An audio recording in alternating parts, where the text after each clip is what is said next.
Chapter 1. First Contact. The soft hum of the shuttle's engines tapered off as Captain Michael Harris stepped onto the solid ground of Zerithus for the first time. The air was crisp, tinged with a sweet, floral scent carried by a gentle breeze. Around him, the rest of the human delegation busied themselves with formalities, their faces a mix of anticipation and nervousness. Michael adjusted his uniform, the badge of the United Earth government glinting under the unfamiliar sun. Beside him, Lieutenant Commander Jack Thompson checked their digital itinerary. "Looks like the Empress will meet us in the Grand Hall," Jack murmured, scrolling through the holographic display. "Let's not keep her waiting then," Michael replied. They set off towards the towering structure that dominated the skyline, its walls shimmering with an iridescent glow. As they approached the Grand Hall, they were met by Zerithi officials. The lead official, a tall figure with iridescent skin and piercing blue eyes, introduced himself as Nail, the Empress's chief diplomat. "Welcome, Earthlings, to Zerithus. Empress Vaila expects great things from this meeting," Nail said, his voice a deep rumble that seemed to resonate with the ground itself. "We appreciate your hospitality, Nail. We come with the same hopes," Michael said, extending a hand in Earth's gesture of goodwill. Nail nodded, accepting the gesture. "This way, please." They walked through vast halls adorned with art that depicted the storied history of Zerithus. Epic battles, serene landscapes, and portraits of leaders, each piece more intricate than the last. "Your planet has a rich history," Jack commented, gazing up at a mural of the ancient assembly of species. "It is a history we hope to share with you," Nail replied. "Mutual understanding is the foundation of peace." They arrived at the Grand Hall, a vast room with a ceiling that mimicked the night sky of Zerithus. Stars twinkled above, casting a soft light over the dozens of assembled dignitaries. At the end of the hall, seated on a throne-like chair, was Empress Vaila. Her presence was commanding, her eyes sharp and discerning as they settled on Michael. "Empress Vaila," Nail announced, "I present Captain Michael Harris and Lieutenant Commander Jack Thompson of Earth." "Your Excellency," Michael started, stepping forward. "It is an honor to stand before you today. We come in peace, with the hope to forge a strong bond between our worlds."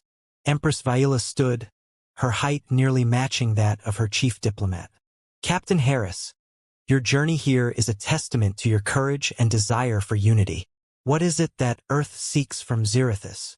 "We seek knowledge, partnership, and a shared path forward," Michael replied. "We believe that together, we can face the challenges of the galaxy more effectively than we can apart." Vaila nodded slowly. "A noble goal. Let us then discuss these matters over a meal. I find that food often eases the strain of diplomacy." "That sounds perfect, Your Excellency," Jack said, a smile breaking through his formal demeanor. As they followed Empress Vaila to the dining area, Michael felt the weight of the occasion. This was the beginning of something significant, not just for Earth or Zerithus, but for the potential of interstellar relations. And as they walked, he couldn't help but feel the stirrings of hope that perhaps this meeting could indeed change the course of their collective histories. Chapter 2. The Banquet of Stars. The dining chamber was like nothing Michael had ever seen. Walls of smooth black stone rose high, flecked with natural luminescence that resembled a star-filled sky. The vaulted ceiling was painted in sweeping constellations. Familiar patterns were interwoven with others completely alien. The centerpiece of the room was a long, polished table set for dozens, though only a small contingent of humans and Zerithi had gathered tonight. Michael and Jack were seated near the Empress, close enough to hear the quiet exchanges between her and her aides, but not so close as to feel oppressive.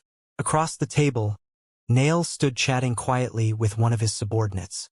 A faint melody played in the background, unfamiliar and ethereal, giving the room an air of reverence.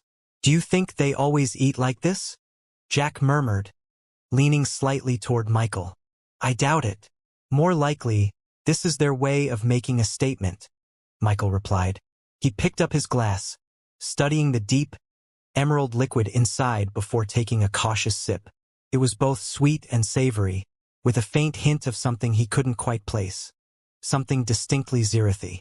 Empress Vaila raised a hand, and the quiet murmurs in the room faded. "Our first meeting with Earth's representatives is a moment worth commemorating," she said. Her voice was smooth yet commanding, carrying effortlessly through the chamber. "Tonight, we share more than food and drink. We share our stories, our values, and our aspirations for the future." The Zirithi seated around the table tilted their heads slightly, an apparent gesture of agreement, before turning back to their plates. Michael took the opportunity to address the Empress directly. "Your Excellency," he said, his tone polite but confident. "We've been eager to learn about Zirithi culture. Perhaps you can tell us more about your people's journey to the stars." Vaila inclined her head, a faint smile playing at the corners of her mouth. "The stars have always been part of our identity.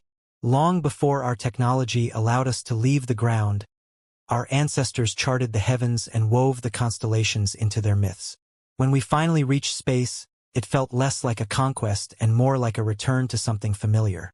A way to reconnect with the vastness that had always surrounded us." Jack, who had been listening quietly, leaned forward. "And now you've built an empire among the stars. What about Earth interests you? What makes us worth sitting at your table?" Michael shot him a warning look, but Vaila seemed unfazed. She considered the question, her glowing eyes locking onto Jack's. "Your people are young in the cosmic sense," she said. "Yet you've displayed ingenuity and curiosity that cannot be ignored. You expand quickly, learn quickly. You value innovation. Those qualities are intriguing." Michael saw Jack smirk slightly, but the lieutenant commander kept his tone respectful. "I guess we've always been good at making our mark." Vaila's gaze shifted to Michael. "And what do you think, Captain? Does Earth deserve its place among the stars?" "We have our faults," Michael admitted. "But our drive to improve, to explore, and to connect, that's what defines us. I believe that, given the chance, Earth can contribute to something greater. Something that benefits everyone, not just ourselves." A silence followed, not uncomfortable, but charged. The Empress studied Michael, as if weighing his words carefully. Then she gestured to the table. "Let us continue our meal. I would hear more of these qualities you claim define your world." As the evening progressed, Michael and Jack found themselves fielding a barrage of questions from the Zirithi delegates. What were Earth's greatest achievements? How did humans resolve their conflicts? What were their most valued principles? Michael spoke of the human spirit of exploration, the arts that reflected their diverse cultures, the scientific breakthroughs that had shaped their society.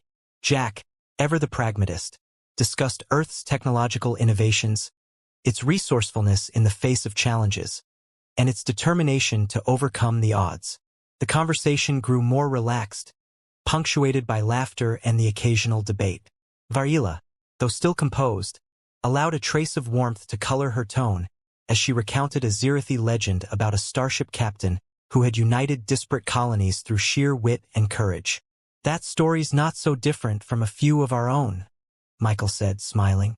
"We've had our share of bold explorers and charismatic leaders. It seems there is more common ground between our peoples than I expected," Vaila replied. "Perhaps we are not so different after all." Jack leaned closer to Michael as the conversation turned to another topic. "You know," he whispered, "I think we might actually be getting through to her."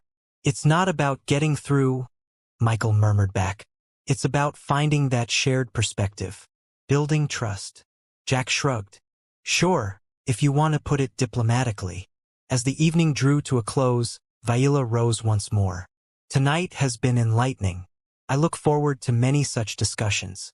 Let this be the beginning of a fruitful relationship between our worlds." Michael and Jack stood, bowing slightly in acknowledgement. "We're grateful for your hospitality, Your Excellency, and we share that hope," Michael said. The Empress's eyes lingered on Michael for a moment longer than seemed necessary, her expression unreadable. Then she nodded. "Until next time." As the human delegation was led back to their quarters, Jack nudged Michael lightly. "I think she likes you." Michael rolled his eyes. "It's diplomacy, Jack. She's interested in what we bring to the table. Right? Jack said, a teasing grin on his face. Diplomacy. Despite himself, Michael couldn't help but smile. He had a feeling this mission was going to be more complicated and more interesting than he had anticipated. Chapter 3. The Garden of Whispers. The garden stretched out like a dreamscape, bathed in the soft glow of bioluminescent plants. Towering vines glimmered with pale light, and clusters of crystalline flowers seemed to hum faintly, casting their surroundings in a shifting palette of colors. Michael couldn't help but stop to admire it all as he and Jack followed Nail deeper into the labyrinthine pathways. It's incredible, Jack said, running a hand over the smooth, glowing leaves of a plant that seemed to pulse faintly under his touch. We've got nothing like this on Earth. How do they even grow? Michael turned toward Nail, who walked a few paces ahead. Nail, do your gardens rely on technology? Or is this all natural to Zirithus? The chief diplomat slowed his steps, folding his long hands behind his back. It is both. The flora of Zirithus is unique. Its bioluminescence evolved naturally over countless generations. However, the Empress's botanists have enhanced certain plants, encouraging their light and refining their colors. These gardens are both tradition and innovation, Captain. Michael nodded thoughtfully. I can see why you'd be proud of them. They're remarkable. Ahead, a secluded clearing opened up, centered around a reflective pool that mirrored the pale moons overhead. At the water's edge stood Empress Vaila, her figure cloaked in a flowing garment that shimmered like the star-filled sky. She turned as they approached, her gaze steady, her expression serene. Captain Harris, Lieutenant Commander Thompson, she said. Welcome to the Garden of Whispers. Michael exchanged a glance with Jack before stepping forward. Your Excellency, it's breathtaking. I didn't think a place like this could exist. Few have walked these paths, Vaila said, gesturing for them to join her by the water.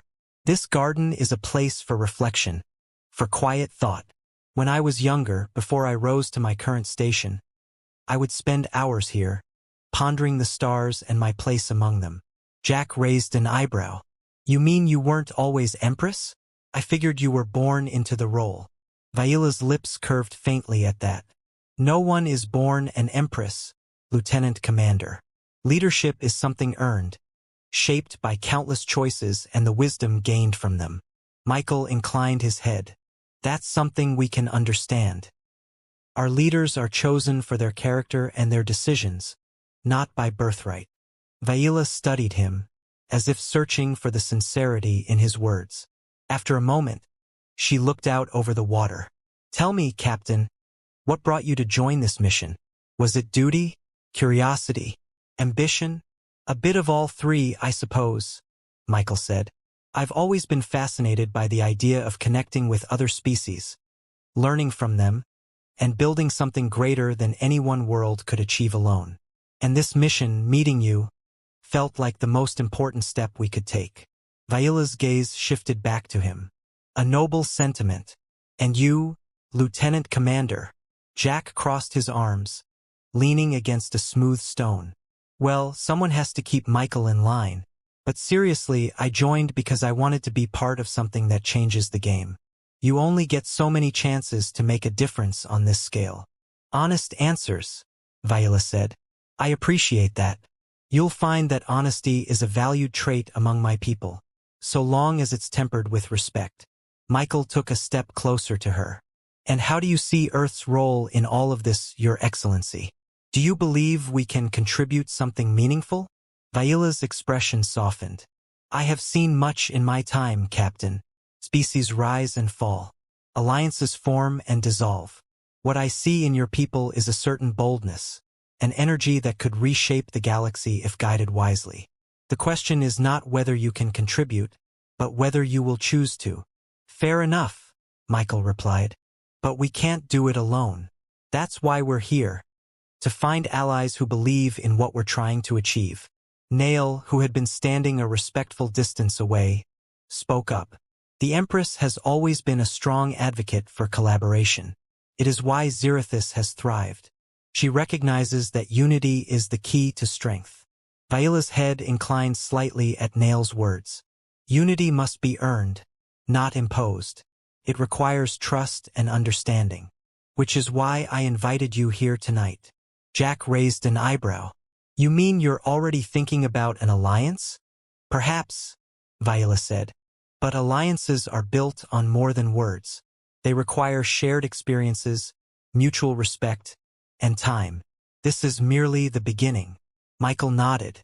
That's all we can ask for. A beginning. A silence settled over the clearing, but it wasn't uncomfortable. Instead, it felt as if the garden itself was listening, its glowing plants leaning in as if eager to hear more.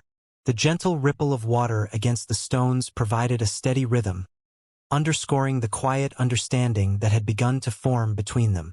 I think we've done enough talking for now, Viola said at last. Would you walk with me a little longer? There is more I would show you. Of course, Michael said. Jack gave a short nod, and the three of them fell into step with Viola, weaving through the luminous paths that seemed to shift and change as they moved. The further they went, the more the air seemed to hum with the subtle energy of Zirithus itself, a planet alive with history, mystery, and the promise of what lay ahead. Chapter 4: Echoes of the Past. The ancient archives of Zirithus were buried deep beneath the main palace, accessed through a long, spiraling stairwell cut into solid stone. Soft, crystalline lights embedded in the walls illuminated the descent, casting a warm glow over the rough-hewn steps. Michael and Jack followed Nail closely, their footsteps echoing faintly in the confined space. Do you always keep your historical records underground? Jack asked, glancing at the carved Zirithi symbols on the walls. It is tradition, Nail said over his shoulder. To descend into the archives is to descend into the past itself. We view it as a journey, a physical and mental reminder of the depth and weight of our history. Jack smirked at Michael. I guess we just put ours on public display. Guess that says something about the human approach. Perhaps, Michael said, his voice calm, though his mind was racing. It wasn't every day you got to delve into the historical archives of an alien civilization. Though there's something to be said for reverence. It's not just about what's kept. It's about how it's remembered. They reached the bottom at last, stepping into a vast chamber lined with shelves carved directly into the stone. Each shelf held neatly stacked crystalline tablets that shimmered faintly, as if containing a captured starlight. In the center of the room stood a large circular table with a glowing interface. Empress Viola stood beside it, her long, flowing robes catching the soft light. She turned as they entered, her expression calm but expectant. Captain Harris, Lieutenant Commander Thompson, she said, inclining her head. Welcome to the heart of Zirithus's legacy. Here, our history is preserved not just in words, but in essence. Michael stepped forward, his eyes scanning the rows of shelves. I can't imagine how much knowledge is contained here. It must span millennia. It does, Viola confirmed. This archive holds the collective memory of Zirithus. Our stories, our discoveries, and our failures. It is all here, unaltered, for any who seek to learn from it. Jack, still looking at the glowing tablets, folded his arms. And what, exactly, are we looking for down here? Viola placed her hands on the table, activating the interface. A holographic projection rose from its surface, an intricate map of the galaxy, studded with stars and clusters of symbols. She pointed to one of the markings, a faint but distinctive emblem. This, she said, this is an ancient record of a species known only as the Archhead. They were explorers, wanderers of the void. Long ago, they visited Zirithus, sharing knowledge that helped shape our early advancements. Their symbols appear in our oldest carvings, and some believe they guided us toward the stars. Michael leaned in, studying the emblem. That symbol, it looks familiar, almost like something we found on an old Earth satellite. It wasn't exactly the same, but there were similar patterns etched onto one of the panels. We always thought it was some kind of space weather phenomenon, but if it's related to the Archhead, Viola's gaze met his. You believe Earth may have had contact with them as well. Possibly, Michael said. Our earliest spacefaring missions turned up strange anomalies, markings on asteroids, debris that didn't match anything from our own technology. At the time, we didn't have the resources to investigate thoroughly. But if we compare notes, Jack interrupted. Hold on a second. Are you saying these Arcad could be some kind of common link between us? Like a bridge between Zirithus and Earth, long before either of us met? It's a theory, Michael said. One worth exploring. Vaila gestured to Nail, who stepped forward and adjusted the holographic map. Several other symbols appeared, scattered across various star systems. These are the recorded locations where Arcad remnants have been found. If you have similar records from Earth, it could confirm that they visited your world as well. Michael nodded. I'll have our data specialists look into it. If we can identify matching locations, it might prove that our civilizations share a deeper connection than we realized. Jack tilted his head. So what's the endgame here? Let's say we find the link. What do we do with it? Vaila looked at him, her expression thoughtful. If we uncover a shared history, it changes the nature of our relationship. We would no longer be strangers meeting for the first time. We would be descendants of the same legacy, reuniting after countless centuries apart. That's a powerful idea, Michael said, and it would mean we have a responsibility to honor that connection by working Tog. Sure or anything. Michael smirked, clapping him on the shoulder. We've handled tougher challenges. Vaila's lips curved into a faint smile. I believe you have, and I believe you will continue to. The conversation shifted as they began cross-referencing Earth's data with Zirithus's archives. It was a meticulous process, but it was also thrilling. As they worked side by side, Jack couldn't help but crack the occasional joke to lighten the mood, drawing a faint laugh even from Vaila. Michael, ever the diplomat, kept the discussion focused and productive, guiding the group toward meaningful conclusions. By the time they emerged from the archives, the faint light of Zirithus's twin moons spilled into the stairwell. They had only scratched the surface of the mystery, but the excitement was palpable. Good work down there, Michael said to Jack as they stepped out into the cool night air. We've got a lead. Now we just have to see where it takes us. Jack grinned. Well, I have a feeling this is going to get a lot more interesting before it's over. Vaila stood at the entrance to the archives, watching them go. I look forward to seeing what your people can uncover, Captain. This is only the beginning. Michael nodded. The beginning of something bigger than all of us. With that, they headed back toward the palace, their minds already racing with the possibilities. The echoes of the past were calling, and they intended to answer. Chapter 5: The Festival of Harmony. A new energy buzzed through the streets of Zirithus as the Festival of Harmony reached its peak. Vibrant lights projected shifting patterns across the city's towering crystalline spires, while streams of people, both native Zirithi and visiting humans, wove between market stalls overflowing with exotic goods. The air was alive with the sound of laughter, the rhythmic beats of traditional drums, and the melodic strains of stringed instruments unlike anything heard on Earth. Michael and Jack moved through the crowd, drawn into the city's pulse. It was their first chance to step away from formal meetings and immerse themselves in Zirithi culture on a personal level. The streets were lined with vendors offering delicacies that glowed faintly on trays, their scents mingling with the rich aromas of unfamiliar spices.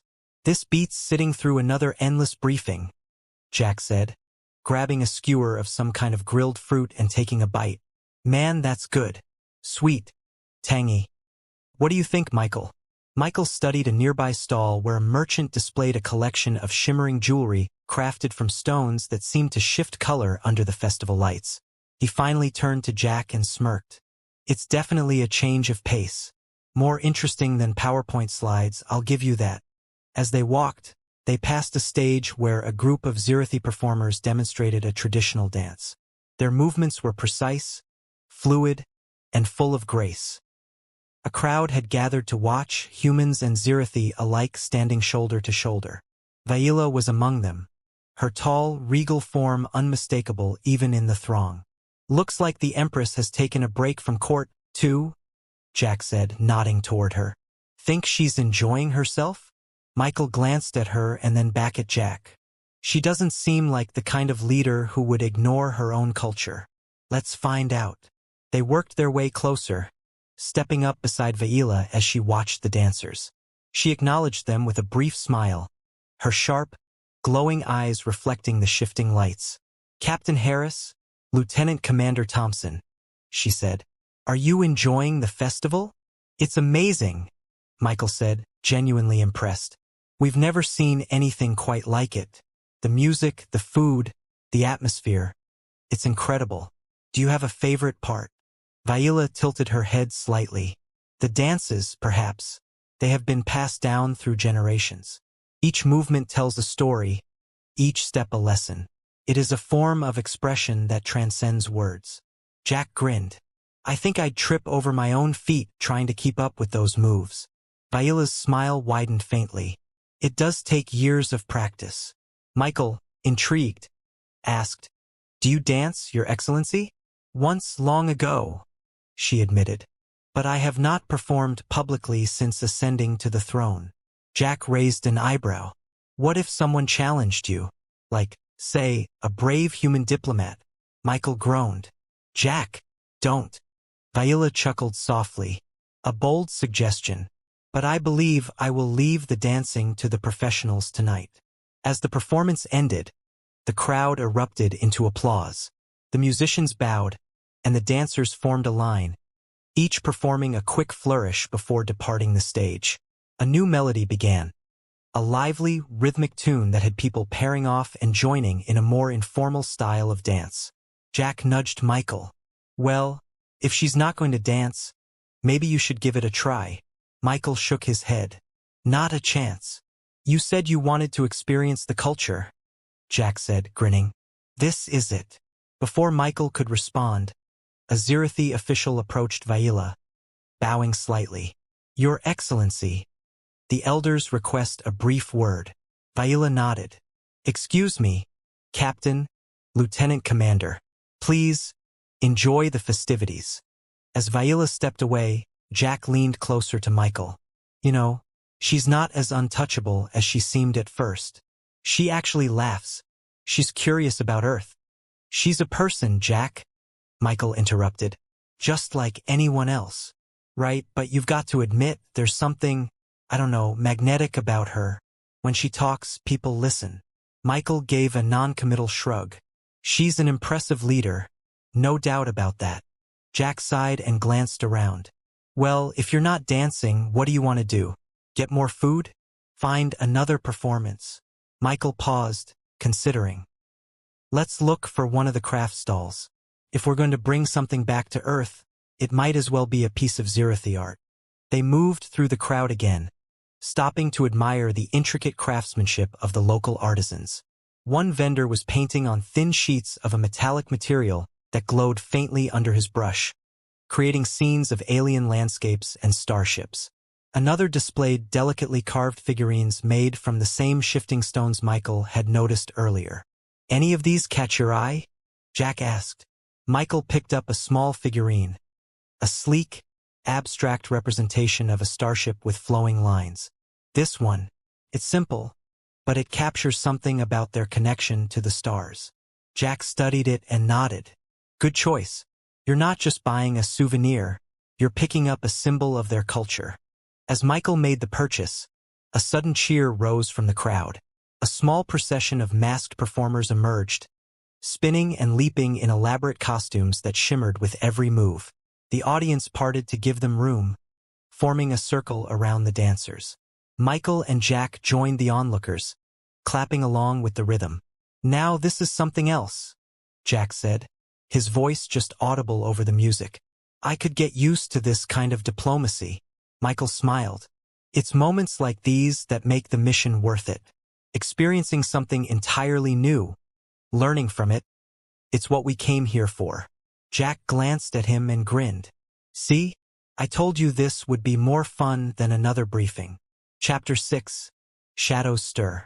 Back in the grand hall of the palace, Michael and Jack stood side by side as they awaited the Empress's arrival. The lavish chamber, with its intricate crystal fixtures and soaring arched ceilings, felt unusually heavy.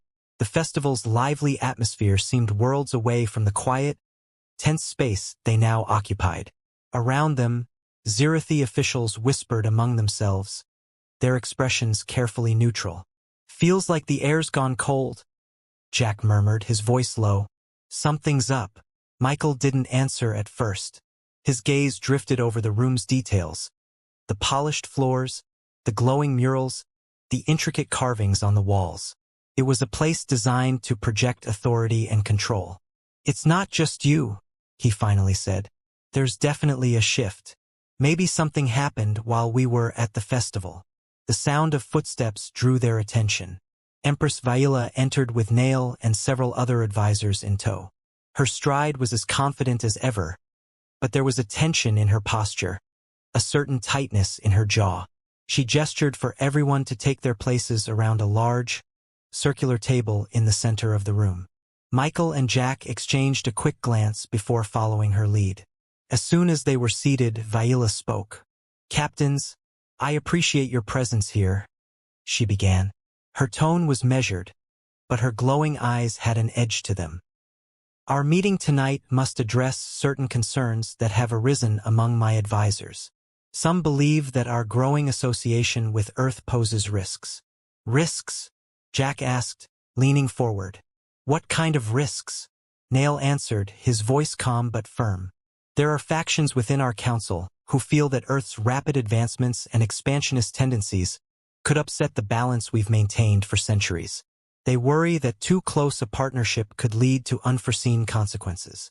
Michael took a moment before responding. "With all due respect, we've come here in good faith. Earth doesn't intend to disrupt your balance. We want to learn from you, share knowledge, and work together. If there are specific concerns, we're more than willing to address them."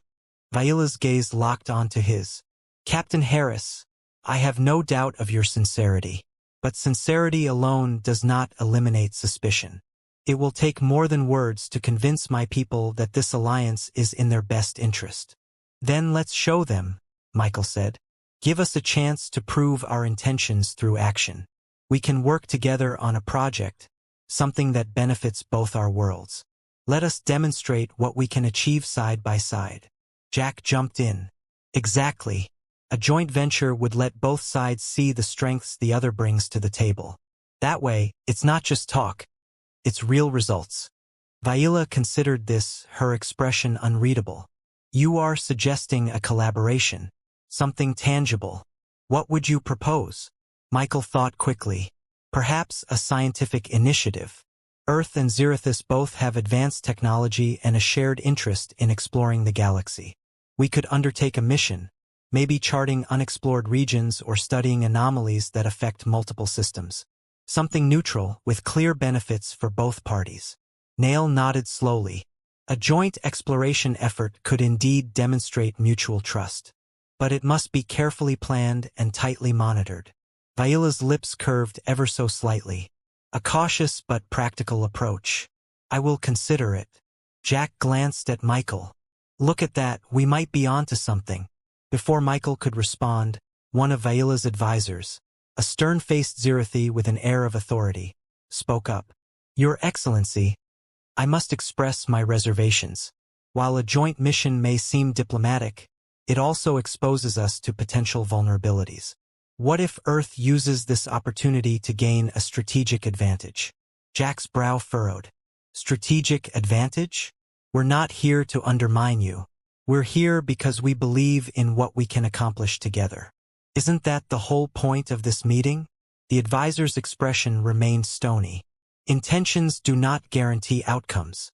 Michael held up a hand, his tone calm but firm. "If it's trust you're worried about, let us agree on transparency. Both sides will have full visibility into the project's goals, methods, and results. That way, there's no room for doubt." Vaila raised a hand, silencing the murmurs around the table. "Enough. I have heard the arguments. Captain Harris, Lieutenant Commander Thompson, your proposal for a joint venture is intriguing. But it must be handled delicately." She turned to her advisors. "We will draft a framework for this mission. Nail will oversee the initial planning. If Earth agrees to our terms, we will proceed cautiously. Michael inclined his head. Thank you, Your Excellency. We'll do everything in our power to ensure this is a success. The tension in the room eased slightly as Vaila rose. That will be all for now. Captain Harris, Lieutenant Commander Thompson, I expect you to begin drafting your side of the proposal immediately. As the human delegation filed out of the room, Jack exhaled loudly. Man, that was tense. I thought we were going to get shot down. Michael smirked. You just have to know when to push and when to step back. They're wary, sure, but they're also curious. If we can follow through, we'll gain their trust. Let's hope you're right, Jack said. Because if this goes south, I don't want to be the one explaining it back home. Outside the chamber, the festival's distant sounds still carried faintly on the air. Michael glanced at Jack and nodded. Come on. We've got work to do. Chapter 7, The Convergence. The neutral space station was a marvel of interstellar architecture. Its vast, cylindrical corridors rotated gently to maintain artificial gravity, while the central atrium opened into a massive glass dome that provided a clear view of the sprawling starfield outside. Representatives from dozens of species, some humanoid, others entirely alien in form, had gathered for this summit. The station buzzed with conversation, the hum of universal translators weaving dozens of languages into a single harmonious backdrop. Michael and Jack stood near the entrance to the central forum, taking it all in. Jack tapped his earpiece, checking their scheduled meeting times, while Michael scanned the room, noting the movements of the Zirathi delegation. Vaila, as usual, was the calm center of her group, her unhurried steps and measured gestures commanding respect. Never seen so many aliens in one place, Jack murmured. It's like walking into a science fiction novel. Michael smirked. You ever read those novels? Nope, Jack replied. Too busy living one. A Zirathi aide approached and gestured for them to follow. The two men exchanged a quick glance, then trailed behind the aide to a smaller, quieter conference room off the main hall. Inside, Vaila sat at a crescent-shaped table, surrounded by her closest advisors. The seats across from her remained empty, clearly reserved for the humans.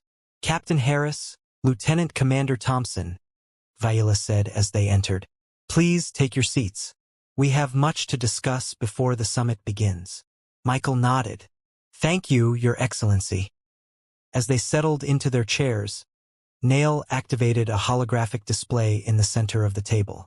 A complex map of the galaxy appeared, dotted with markers indicating shared points of interest. Michael noted that many of these were unexplored regions or areas where known phenomena intersected with multiple trade routes. Vaila gestured to the map. The proposed joint mission is simple on the surface, a combined effort to study these anomalies. But it is also a symbolic act. We will be presenting this plan to the summit as proof that interspecies cooperation is not only possible, but advantageous. Jack leaned forward. You're planning to announce it during your address? Yes, Vaila replied. It will serve as a foundation for the broader discussion on unity. If we can show that Zirathis and Earth are already working together, it strengthens our position. Michael nodded. We're prepared to support you. Our delegation is ready to explain the benefits and address any questions the other species may have. Nail glanced at Michael. You should be aware, Captain, that not all attendees will view this collaboration favorably. Some of our rivals, both Zirathi and otherwise, will look for weaknesses in the proposal. That's why we've spent the last week refining every detail, Michael said. We'll be ready. Vaila's eyes lingered on him for a moment. It's one thing to prepare. It's another to stand firm when the questions come. Are you confident you can handle the scrutiny? Michael met her gaze evenly. We wouldn't be here if we weren't. Jack crossed his arms, a hint of a smile on his lips. We're used to tough rooms. This won't be any different. Vaila's expression softened just slightly. Good. I trust you'll handle yourselves well. The meeting concluded, and the group moved into the main forum. The chamber was enormous, with rows of seating arranged in tiers that overlooked a circular stage. Species of every imaginable shape and size occupied the seats, their representatives murmuring among themselves. The air was charged with anticipation. Vaila took her place on the stage first, flanked by Michael and Jack. When she began to speak, the room quieted almost immediately. "Honored delegates," she began, her voice clear and resonant. "We gather here not merely to share words, but to forge connections that will shape the future of our galaxy. Today, I stand before you to present a partnership that I believe can serve as a model for what we can achieve together." Michael watched her as she spoke, admiring the way she commanded the room. Her words were carefully chosen, each sentence building on the last. She described the joint mission not only as a scientific venture, but as a demonstration of trust between two very different species. When she gestured toward Michael, he stepped forward. "Earth shares the belief that collaboration is the key to understanding. By working with Zirithus, we're not just studying anomalies. We're learning how to rely on one another. Together, we can accomplish what neither of us could achieve alone." The room remained silent for a moment, the weight of his words hanging in the air. Then the questions began, sharp, probing inquiries from skeptical representatives who wanted to know the exact terms of the partnership, the potential risks, the benefits to their own worlds. Michael and Vaila answered each question with confidence, their responses precise and coordinated. Jack jumped in when a particularly aggressive delegate from a neighboring system pushed for specifics on resource allocation. "The mission isn't about gaining an advantage," Jack said firmly. "It's about creating a new model for cooperation. This is a proof of concept. If it works, it opens the door for all of us to collaborate on bigger projects down the line." The delegate hesitated, then nodded grudgingly. Others began to follow suit, their earlier skepticism softening into cautious interest. As the questions continued, Michael felt the momentum shifting. What had started as a defensive discussion was turning into something more productive. By the time the floor closed for comments, the room was buzzing with conversation. Not in opposition, but in consideration of what had just been presented. Vaila stepped forward one last time. "Thank you for your questions and your thoughts. I hope you will join us in proving that unity is not just an ideal, but a practical reality. Together, we can shape the future." When she finished, the chamber erupted into applause. It wasn't unanimous, but it was significant. As they left the stage, Jack nudged Michael. "Looks like you made an impression." "It wasn't just me," Michael said. "It was the mission, the work we've put into this. And Vaila. She knows how to lead a room." Jack smirked. "Yeah, she's impressive, all right." Vaila approached them. He was steady. "Yes, I believe we are. But there's more work ahead. This is only the beginning." Chapter 8. A New Dawn. The first rays of sunlight crept over the Zirithi capital, bathing the city in a soft golden light. The grand palace stood tall and proud against the horizon, its crystalline towers refracting the sun's brilliance. The festival had ended hours ago, leaving the streets quiet and serene. Michael Harris stood on the palace balcony, gazing out at the waking city. Beside him, Lieutenant Commander Jack Thompson stretched and yawned. "It's too early for this.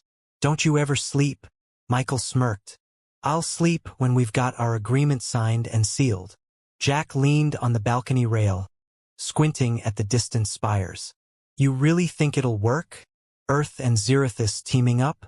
After all the politics, the skepticism." Michael's smile faded slightly. "We've made it this far. We've shown them we can stand together, that we're serious. But it's still going to take time." Behind them, the sound of soft footsteps announced the arrival of Empress Vaila. She stepped onto the balcony, her long robes trailing behind her. The light caught her features, highlighting the calm determination in her eyes. "Good morning, Captain Harris, Lieutenant Commander Thompson," she said. "Good morning, Your Excellency," Michael replied. Vaila approached the railing, looking out at the same cityscape. For a moment, none of them spoke. The quiet hum of the city waking up filled the air. "You've both proven yourselves as capable representatives of your people," Vaila said finally. "The path we've begun together is not an easy one. There will be setbacks, disagreements, even challenges we cannot yet predict." Michael nodded. But we'll face them together. Viola glanced at him, her expression softening just a fraction. Yes, together. Jack cleared his throat. So, what's the next step? We've got the summit behind us, the joint mission proposal on the table. Do we start drafting the fine print? Viola's lips twitched into a faint smile. That is one step, Lieutenant Commander.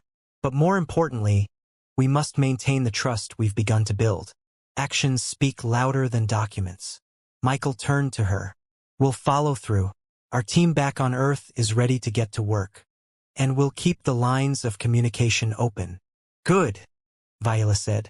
Because the work we do here won't just affect Earth and Zerithus. It will set a precedent for how other species approach cooperation. Jack exhaled sharply. No pressure. Michael chuckled. Jack's right, though. It's a big responsibility. But I think we're ready for it. Viola looked at them both, her gaze steady. You have my trust. And my respect. They stood together in silence once more, watching as the sunlight climbed higher, illuminating the streets below. The city buzzed with renewed energy, its people, Zerithi and human alike, moving forward into a new day. Finally, Viola turned to Michael. Captain Harris, you once said that you believed Earth could contribute something meaningful. I've seen now that you were right. You have proven that humanity can stand among the stars as equals. Michael met her gaze, his voice firm. Thank you, Your Excellency. But we didn't get here alone. We did it together. Viola's faint smile returned. Indeed. And together we will accomplish even more. Jack grinned. Well, looks like we've got our work cut out for us. But hey, at least we're making history. Michael clapped him on the shoulder. And we're just getting started. As the morning light spread across the city, they knew their journey was far from over. But for the first time, it felt as though humanity and Zerithus truly stood as partners, united by a shared vision. Together, they would face the challenges ahead, shaping a future no one had dared to imagine.